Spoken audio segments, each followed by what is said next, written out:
Hey there, Bill Stainton here with Turning Creativity into Money. And, when I work with organizations and study organizations and look at organizations with regard to their innovation, I basically see two kinds of innovation being practiced. I'm talking about on a macro level. On a macro level, I basically see two kinds of innovation. I see reactive innovation and I see proactive innovation. I see more reactive innovation than I see proactive innovation, but I see them both. And let me tell you the difference. Reactive innovation, as the name might suggest, it means that you're reacting to something that's happened. There's been some impetus. Maybe it's a problem, a challenge, could be an opportunity. Something happens. Maybe it's a global pandemic. Okay, that requires an innovative response.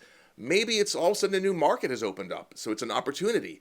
Okay, that requires some innovative thinking. Okay, how can we best take advantage of this? But something happens and you think, you know what this needs? This needs innovation. You're reacting to a situation that's happened. Proactive innovation is really more of a process, more of a mindset. You're always being innovative. It's in your blood. You, your team, your industry, your organization.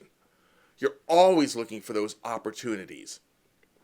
And that way you become the inciting incident that somebody else now has to react to, the competition. When you're proactively innovative, you're coming up with things that all of a sudden they now have to react to.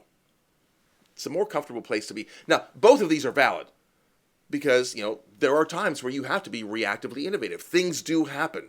Things that you may not be able to anticipate happen. Okay? And you need to be able to react to that. You need to know, how can we innovate quickly? If you need help with that, I'm more than happy to work with you and your team on that. Proactive innovation means it's now in our culture being interactive, or being innovative rather. And I can help you with that also. Let's take a concrete example. Let's talk about customer service. Okay, and let's talk about examples of both reactive and proactive innovation regarding customer service. Well, a reactive innovation would be like one of your major customers has a complaint, like something went wrong and now you have to react to that. Okay, and that happens to all of us from time to time. Okay, we need an innovative way to respond, to react, to fix that problem, because that's what innovation really is. It's about solving problems.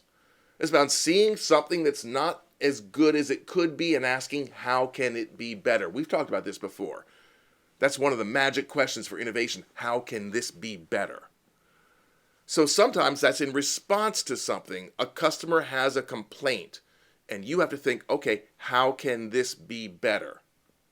That's the first step to innovation.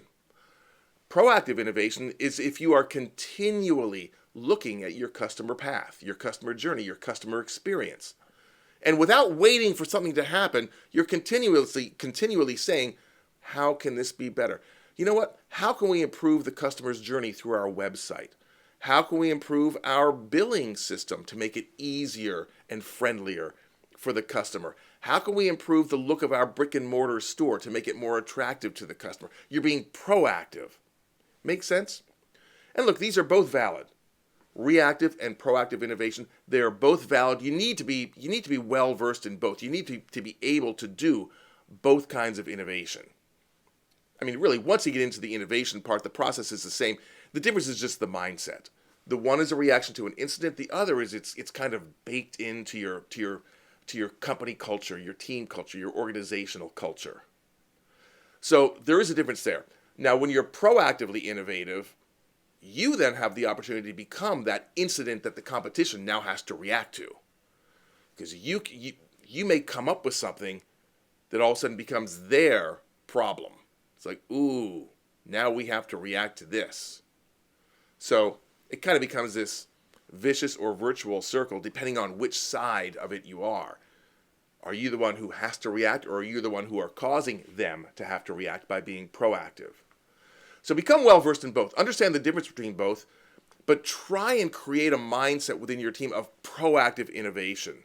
That this is who we are. We are innovators who do whatever it is you do for a living.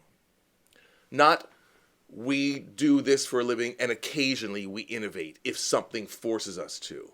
No, we are innovators who do what we do for a living.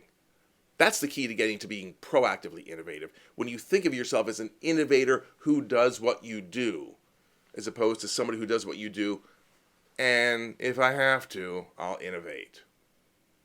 So try and lean a little bit more towards proactive and cause the others to have to react to your innovations.